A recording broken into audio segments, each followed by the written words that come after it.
really works. In 1966, Pacino enrolled for lessons at the Actors Studio under the world-famous coach Lee Strasberg, where he got to grips with the technique known as method acting. Al's first taste of applause came in through Israel Horowitz's play The Indian Wants the Bronx, which earned him Off-Broadway's Obie Award.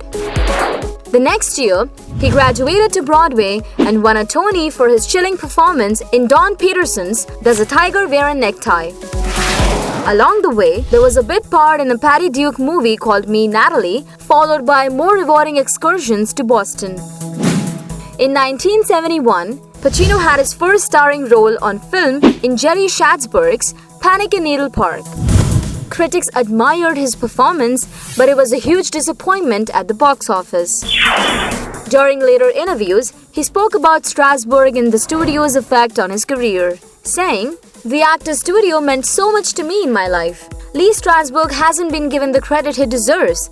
Next to Charlie, it sort of launched me. It really did. That was a remarkable turning point in my life. It was directly responsible for getting me to quit all those jobs and just stay acting. It was exciting to work for him because he was so interesting when he talked about a scene or talked about people." The turning point. The Godfather movies are without a doubt the most iconic of Pacino's illustrious career, even if we wish the third one was never made. But the role of Michael Corleone could have gone to more famous actors of the time, such as Jack Nicholson, or Ryan O'Neal, Robert Redford, or Martin Sheen. It's true, even James Caan was forced to read for the part, and he eventually was cast in another role in the film.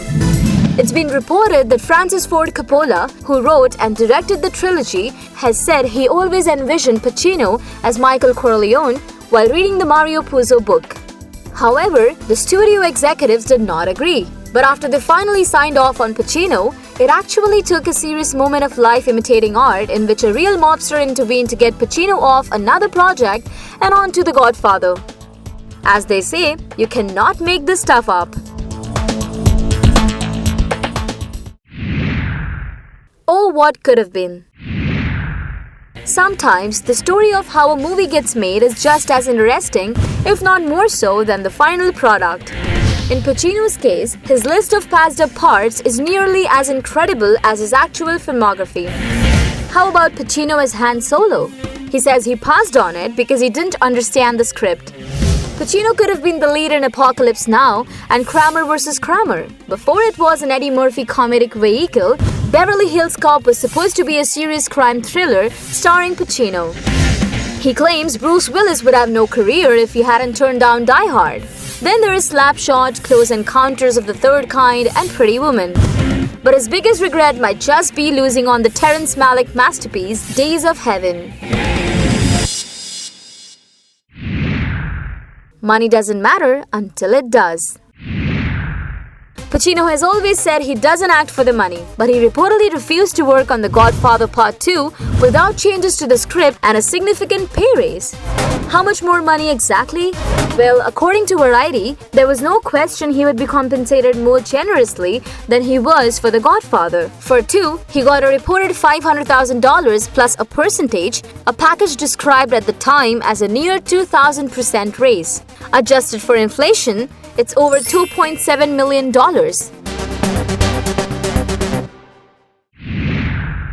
The Al Pacino brand. There is no doubt many people would be thrilled with the opportunity to spend some quality time with Pacino. But how about forking over tens of thousands of dollars to do so? During a speaking tour in the UK and Ireland in 2015, the actor was selling access to himself for $41,000 a pop. A source revealed that princely sum would get you on Pacino's private jet, a ticket to one of his appearances, a regular plane ticket to set up the whole thing, 3 nights in a 5-star London hotel with breakfasts, another ticket to another appearance, and transportation between the airport, hotel, venues, etc. Other, less luxurious options included 20 minutes with Pacino in his dressing room for about $4,000, lunch for $12,000, or a humble meet and greet with other fans for $1,000. 3 legs of the EGOT.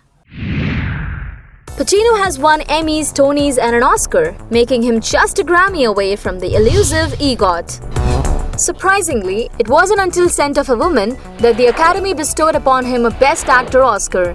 His 2 Emmy wins were for Angels in America and You Don't Know Jack.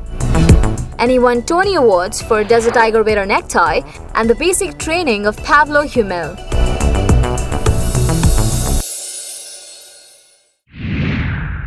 Most challenging role: Michael Corleone.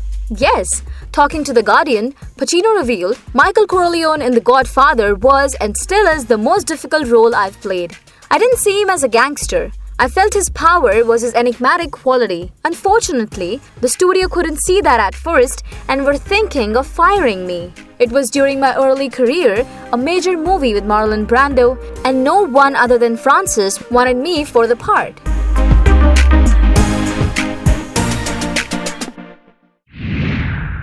Lifelong bachelor.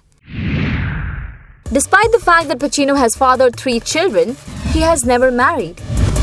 The eldest, Julie Marie, is his daughter with acting coach Jan Tarrant. He also has twins via IVF, son Anton James and daughter Olivia Rose, with actress Beverly D'Angelo, with whom he had a relationship from 1996 until 2003. Pacino had a relationship with Diane Keaton, his co-star in the 3 Godfather films, which ended following the filming of The Godfather Part 2.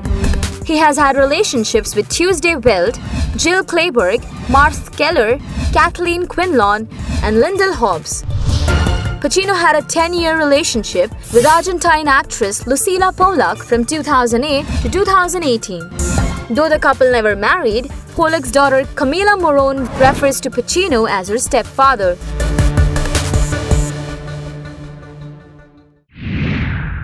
Conclusion: Pacino recently starred alongside Brad Pitt and Leonardo DiCaprio in Quentin Tarantino's comedy drama Once Upon a Time in Hollywood, and also co-starred with friend actor Robert De Niro and Joey Pesci in Martin Scorsese's Netflix film The Irishman.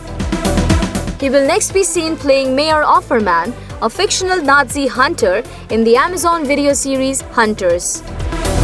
With a humble journey filled with struggles, hard work, and indisputable catalog of iconic performances to his name, it would be hard to argue against the fact that Al Pacino is one of the greatest American actors. One of the few actors who seem so timeless, always bold, always memorable, Pacino is a man with few equals who is a testament to the line, "The tougher the struggle, the more magnificent the triumph."